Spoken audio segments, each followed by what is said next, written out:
morning. Today, humanity faces perhaps the trial of its time as COVID-19 grips the world with its deadly embrace. Everywhere, as also in India, the mission is to do whatever it takes to prevent the epidemiological curve from steepening any further. In this kind of an environment, the Reserve Bank of India has been very proactive and has been monitoring the situation very closely. The evolving situation is being monitored very closely, and you would have noticed that from time to time, almost every second day or third day, the Reserve Bank is coming out with certain announcements. Now, in this kind of environment, I thought it was necessary that I speak to a wider audience and convey the resolve of the Reserve Bank of India, our approach and how we are going forward. Today, I propose to make certain announcements, and the statement is a bit long, as I said last time, because I have tried to make it as self-explanatory as possible, and so that there is adequate clarity, and since we are not able to hold a press conference, the meaning and the details are conveyed to the maximum extent possible. So as I just said, everywhere, as also in India, the mission is to do whatever it takes to prevent the epidemiological curve from steepening any further. Human spirit is ignited by the resolve to overcome the pandemic. It is during our darkest moments that we must focus on the light. As Mahatma Gandhi said in his famous address at Kingsley Hall, London in October 1931, and I quote Mahatma Gandhi, "Midst of death, life persists. In the midst of untruth, truth persists. In the midst of darkness, light persists."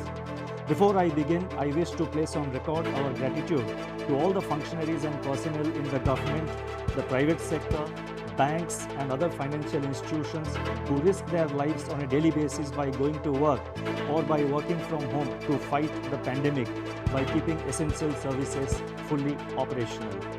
Our deepest appreciation goes out to doctors, healthcare and medical staff, police and law enforcement agencies who are at the front line.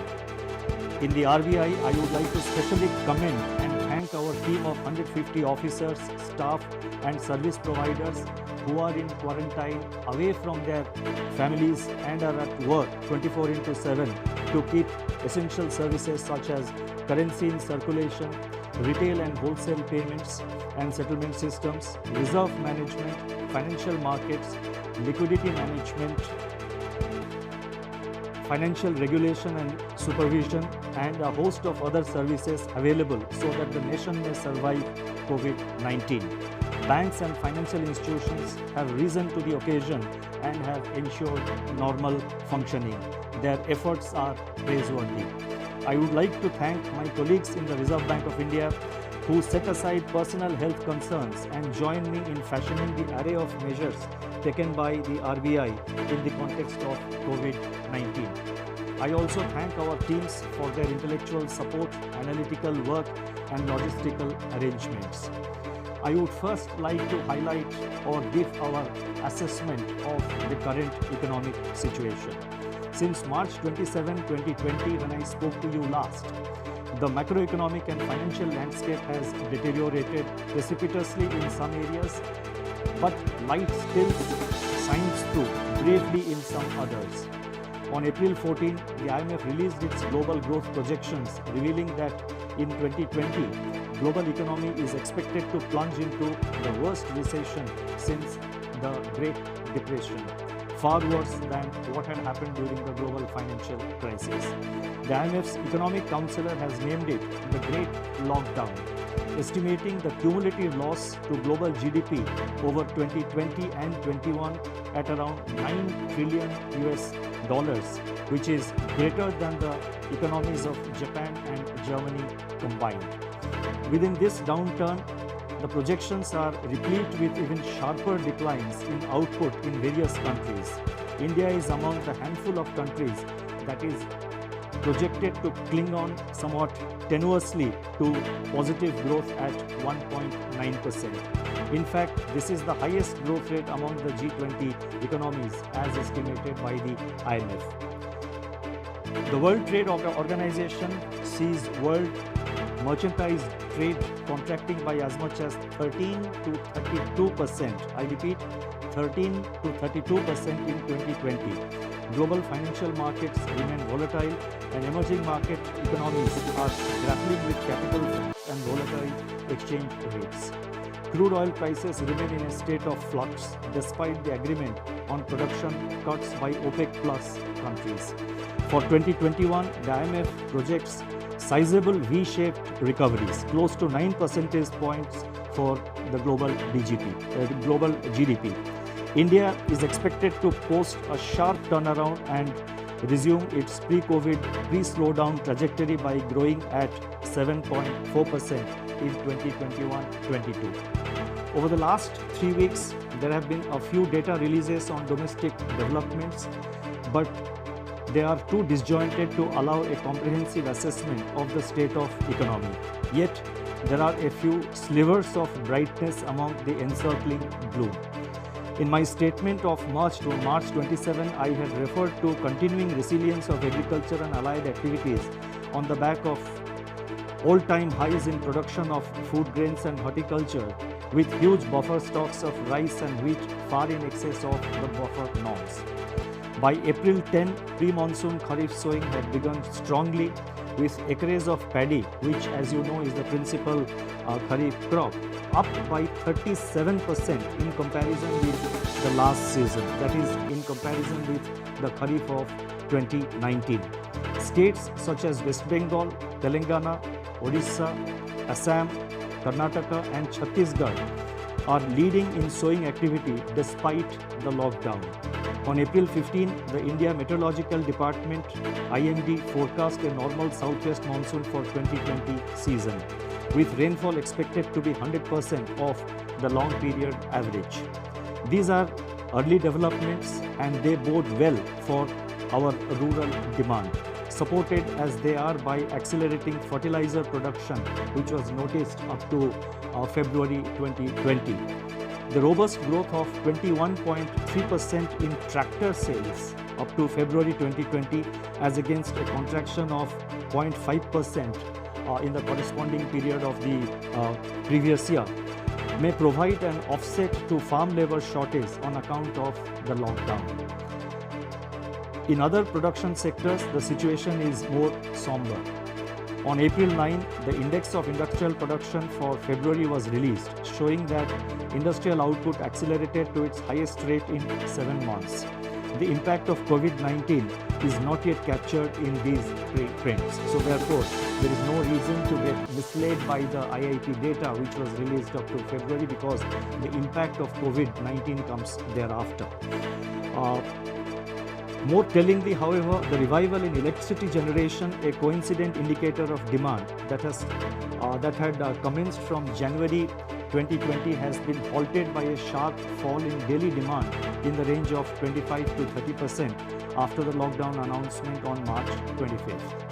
Automobile production and sales, port freight traffic declined sharply in March, as recently released data indicates. The Manufacturing Purchasing Managers Index, that is PMI, for March 2020, which was released on April 2, was the lowest in last 4 months. Notably, suppliers' delivery time lengthened for the first time in 5 months, indicating supply disruptions. The April 6 release showed that services PMI declined into contraction in March 2020, pulled down by a sharp downturn in export business, new domestic orders and employment. In the external sector, the contraction in exports in March 2020 at minus 34.6% has turned out to be much more severe than during the global financial crisis. However, amidst all this, the level of foreign exchange reserves which we have continue to be robust at US dollar $476.5 billion on April 10th, equivalent to 11.8 months of imports. Turning to the status of banking operations since the nationwide lockdown was imposed by the Government of India, the RBI has taken a number of steps to ensure normal business functioning by the entire banking sector. As a result, payment infrastructure is running seamlessly. Banks have been required to put in place business continuity plans to operate from their disaster recovery sites and or to identify alternate locations for critical operations so that there is no disruption in customer services. Our data show that there was no downtime of internet or mobile banking. On an average, ATM operations stood at 91% of the full capacity. The average availability of business correspondents is over 80%. Regional offices of RBI have supplied fresh currency of rupees 1,20,000 crores from March 1 till April 14 to currency chests across the country to meet increased demand for currency in the wake of COVID-19 pandemic. Banks have indeed risen to the occasion by refilling the ATMs regularly despite several logistical challenges. In my statement of March 27, I had indicated that together with the measures announced on March 27, the RBI's liquidity injection was about 3.2% of GDP since February 2020 MPC meeting. And as you would recall, the February MPC meeting, the announcements were made, if I recall correctly, on 6th of February. So from 6th February 2020 till March 27th, including the announcement made on March 27th, RBI had injected liquidity of an amount equivalent to 3.2% of our GDP. Since then, that is since March 27th, surplus liquidity in the banking system has increased sharply in the wake of sustained government spending. Systemic liquidity surplus as reflected in net absorptions. I am talking about net absorptions, that is the difference between taking into account both the reverse repo and the repo. So therefore, the systemic liquidity surplus as reflected in net absorption under the LAF averaged at about rupees 4.36 lakh crore during the period March 27th to April 14, 2020.